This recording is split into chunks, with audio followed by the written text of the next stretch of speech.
WEFM.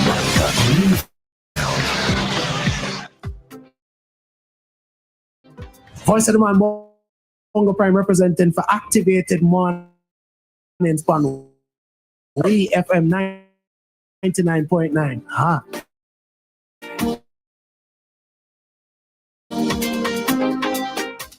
What's up?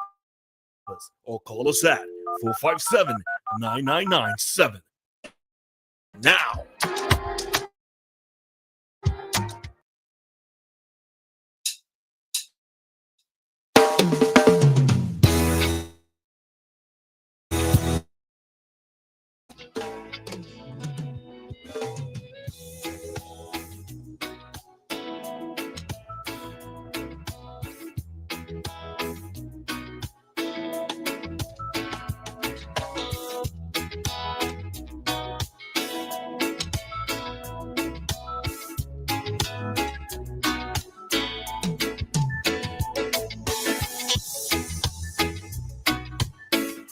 All righty. Good morning to everyone. We are back with you for another day here on WEFM's Activating Mornings program.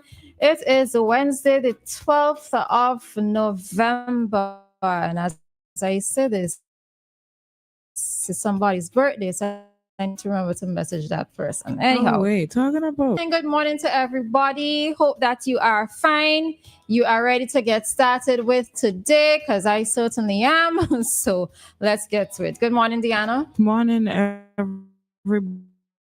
Good morning, Roleza. Good morning, everybody. I hope that everyone is doing okay. Joshua, well, not just Joshua, but Joshua, Yulan, and Tristan are sending out birthday greetings to Joshua's niece and nephew, so Karen and Jed of Ontario, Canada. And of course, greetings coming from your Uncle Joshua and cousin Tristan. All right. So happy birthday to who's Karen and Jed. Is that twin? All right. Good morning to them, and happy birthday, and to whoever else may be out there celebrating their birthday today. Happy birthday to you. All righty, so we should be joined by Nicole this morning. So when she pops in, we will add her to the stream. All right, so let's get going with this morning's program. So first up, last night I was listening to, South Leeward, more particularly Grenville Williams, had a community meeting. I'm going to call it community meeting anyhow. Last night in Clare Valley. All right. So Asman, before you ask, no, I did not go down, but I was able to hear it from home. Okay. So I listened to everything that was said last night. So Mr. Williams did make his presentation along with, I heard the voices of Orlando Brewster, as well as Dr. Slater, as well as the PM, right? One of the things of interest was something that the PM stated, or the PM said. So we are going to play that clip for you, as it ties into something that was raised in the commentary by Life yesterday. All right, so let's have a listen to this. And you see today, you see yesterday, Friday, just barely get nominated, and so too Bramble, barely. But they will be challenged after the election if any of them win their seat. They'll be challenged. And I want to put everybody on notice in relation to that. Because by their own act, they're Canadian citizens. And they cannot sit in the parliament as Canadian citizens and they can't be nominated. We're taking a serious position on that. So they have a sword of Damocles over their head. Friday said we tried to stop it, but he managed it. The man is there. Because the returning officer want to leave it to the court, that's fine. But decisions of this kind have been made by the Eastern Caribbean Supreme Court already. So that the voters for Friday and Bramble wasting the time in these elections.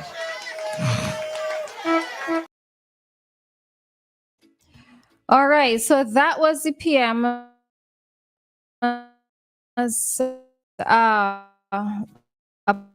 point that he made last Friday, both candidates on the NDP side, of course, Friday is the leader of the opposition party, regarding them having dual citizenship, sitting as parliamentarians, and that this is being challenged.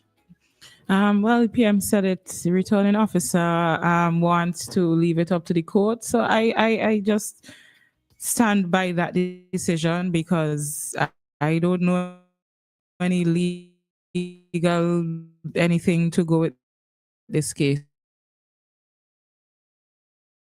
So the fact that they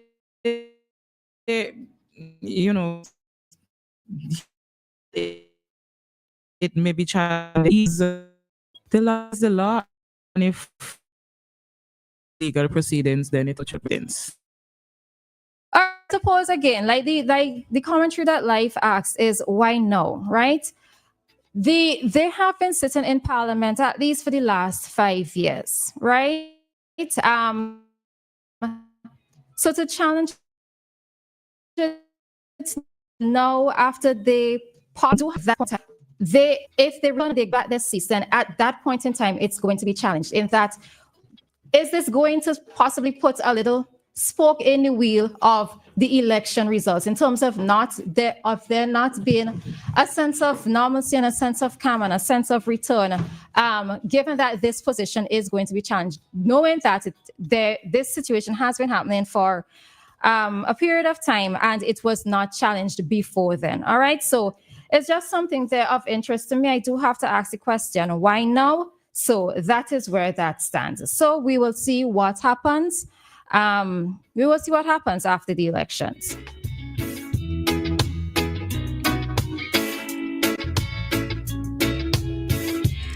All right, and in other news, and in other news is as my comments while I was smiling. All right, and in other news, we noted that an article came out on Eyewitness News last night, and the article is in relation to questions over government houses PM Gonsalves' wife and children bought in Trinidad and Trinidad. So the Ministry of Housing, not going to read because it's very slow, just part of it. So the Ministry of Housing in Trinidad and Tobago is raising questions about how Eloise Gonsalves, wife of Prime Minister Ralph Gonsalves, and two of their children came to own government subsidized house in Island Republic, even as over 200,000 Robert, a senator and minister in the Ministry of Housing in Port of Spain, raised the issue in a Facebook video on Tuesday. He later confirmed to Eyewitness News that the controversy surrounds PM Gonsalves' wife and their children, Storm and Soleil Gonsalves. All right, and we have a clip from Mr. Roberts, which we are going to play now as well. I ask this because Honorable Prime Minister of St. Vincent and the Grenadines, did you disclose to Trinidad and Tobago, to the people of Trinidad and Tobago, and to the people of St. Vincent and CARICOM, that when you are speaking, your family has received great benefit from the PNM? And to the members of the PNM, to Keith Rowley, and to the former ministers of housing, and those hired by the PNM to conduct housing policy in Trinidad and Tobago, where after 9.5 years, a paltry 4,775 houses were built. The list of applicants waiting and begging for housing in Trinidad and Tobago now stands at 214,000 citizens. To the PNM, to Rowley, and to Ralph Gonzalez, are these documents that I hold in my hand belonging to the family of Ralph Gonzalez? This letter. All right, so that was Anil Roberts there speaking on the acquisition of houses by the PM's wife and 2 of his children. Now, the PM has responded, and this is taken from the Guardian, Trinidad and Tobago Guardian. Now, this too is a lengthy article, so I would suggest that you go and have a full read of it yourself. It is titled Dirty Water Can Tarnish Gold. PM, St. Vincent PM Defense Families HDC purchases. All right. So in response to Robert's attack, who is campaigning, no, let's start again. In response to Robert's attack, Gonsalves, who is campaigning for the general elections of this country, says that dirty water can't tarnish gold. This is a species of totalitarianism that will try to cover people, but I have done nothing wrong. My wife has done nothing wrong. My children have done nothing wrong. Nothing they have done is even immoral or improper, but he, Roberts, obviously took umbrage, and it is political season in St. Vincent and the Grenadines, and he wants to help the opposition in St. Vincent. The PM goes on to state that, well, in the article, it mentions that his wife, Eloise Gonsalves, is Trinidadian. She was born in Trinidad and Tobago. The PM's daughter and son, which is Storm, they are also Trinidadian citizens, and Soleil is actually married to a Trinidadian. And it also goes on to say how it is that these houses were acquired, that nothing was wrong. I think part of it also says that these houses were right. They were purchased. Okay, so he points that his wife and 2 children are all Trinidadian citizens and therefore entitled to purchase properties at Victoria Keys, which is not low-income housing, but subject to open market bids. All right. I thought that it was also interesting something that the PM said. All right. So they did. Okay, not that part. All right. So that is what is happening here in this particular article. As I said, it's very lengthy, and you should go and have a read of it. The PM part of it galvanized votes towards him. And I was trying to get the exact part, but the article is so long.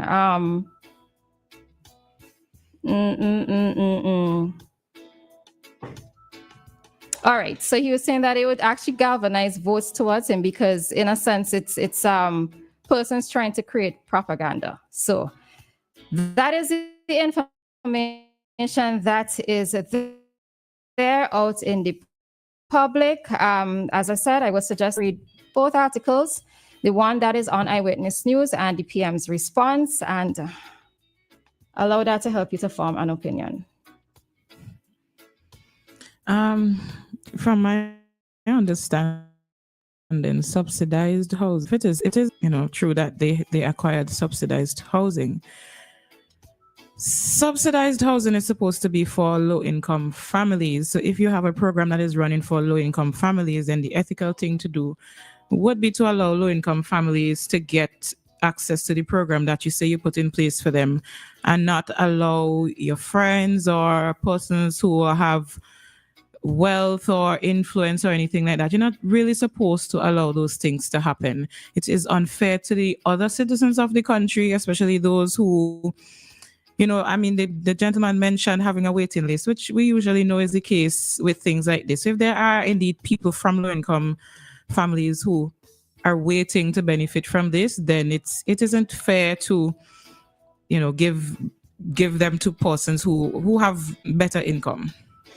Yeah, but you see, this is the thing. The counteraction that the PM has made, which is why I'm saying to read both articles, because the PM is stating that these are not low-income houses.